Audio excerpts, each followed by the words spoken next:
Hospitals లో gyms, కసరత్తుల treatments.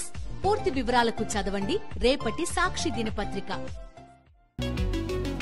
Laddu ప్రసాదంపై మాట మార్చిన ఈవో చంద్రబాబు వీడియోలు ఎక్స్ లో పోస్ట్ చేసిన వైఎస్ జగన్. సత్యమేవ జయతే అంటూ ట్వీట్. తిరువూరు టీడీపీలో ముదురుతున్న విభేదాలు.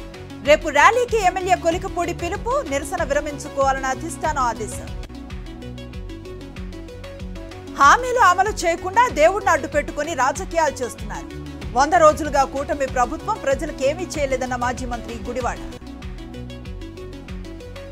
ఏపీలో రెడ్ బుక్ రాజ్యాంగం నడుస్తోంది. కూటమి ఎమ్మెల్యేలు రౌడీలాగా వ్యవహరిస్తున్నారన్న మాజీ మంత్రి మేరుగు నాగార్జున. తిరుమల లడ్డూ విశిష్టతను దెబ్బతీస్తున్న దుర్మార్గపు వ్యక్తి చంద్రబాబు. స్వలాభం, రాజకీయ లబ్ధి కోసమే బాబు కుటిల రాజకీయమన్న పోతిన మహేష్. హైదరాబాద్ మెట్రో రైల్ 2వ దశ డిపిఆర్లకు తుది మెరుగులు. తెలంగాణ రాష్ట్ర ప్రభుత్వం మరో కీలక నిర్ణయం. రాష్ట్రంలో పాలన పిచ్చోడి చేతిలో రాయిలా మారిందన్న హరీష్ రావు. సీఎం మూసీ సుందరీకరణ పేరిట రియల్ వ్యాపారం చేస్తున్నారంటూ ఫైర్. ఇందిరమ్మ రాజ్యం పేరుతో పేదల బతుకులను కూలుస్తున్నారు. హైడ్రా కూల్చివేతలపై కేంద్ర మంత్రి బండి సంజయ్ ఫైర్. కాంగ్రెస్ ప్రభుత్వం రైతులను మోసం చేసింది. రేపు ధర్నా చౌక్ లో బీజేపీ ఆధ్వర్యంలో రైతు దీక్ష చేస్తామన్న మహేశ్వర్ రెడ్డి. బీఆర్ఎస్ నేతలు మూసీ అభివృద్ధిని అడ్డుకుంటున్నారు. హైడ్రాతో పేదవారికి ఎటువంటి ఇబ్బంది ఉండదన్న మంత్రి శ్రీధర్ బాబు.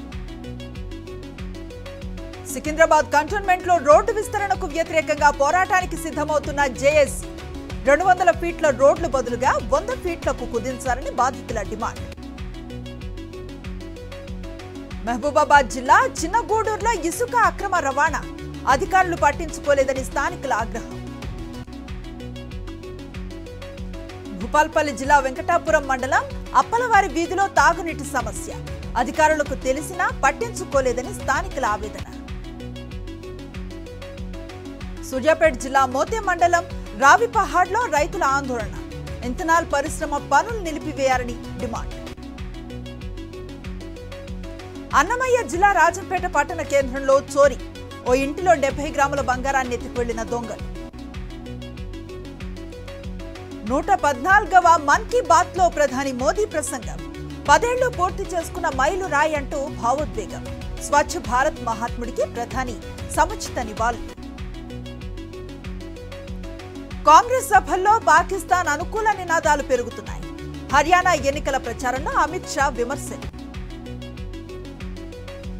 బెంగాల్ ఉత్తరాది జిల్లాల్లో వరదల పరిస్థితి ఆందోళనకరంగా ఉంది. కేంద్రం మాత్రం సాయం చేయటం లేదని సీఎం మమతా బెనర్జీ ఆరోపణ.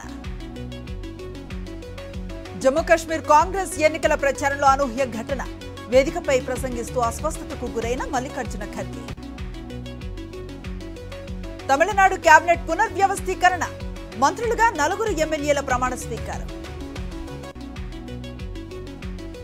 మహారాష్ట్ర అసెంబ్లీ ఎన్నికలపై సీఈసీ కసరత్తు.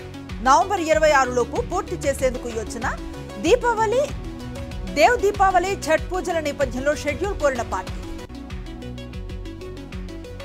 ఆగ్రాలో అగ్ని ప్రమాదం.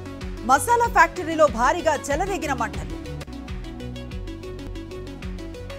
కఠినంగా H1B వీసా నిబంధనలు. టేక్ ఇండస్ట్రీ లేఆఫ్ల సమస్యకు తోడైన కొత్త సవాళ్లు. దేశవ్యాప్తంగా స్థిరంగా కొనసాగుతున్న బంగారం ధరలు. హైదరాబాద్ లో 77,400 రూపాయలకు చేరిన 10 గ్రాముల గోల్డ్ రేట్.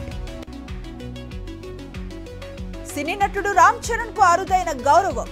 ప్రతిష్టాత్మక మేడం టుసాడ్స్ మ్యూజియంలో చరణ్ మైనపు విగ్రహ ఏర్పాటు.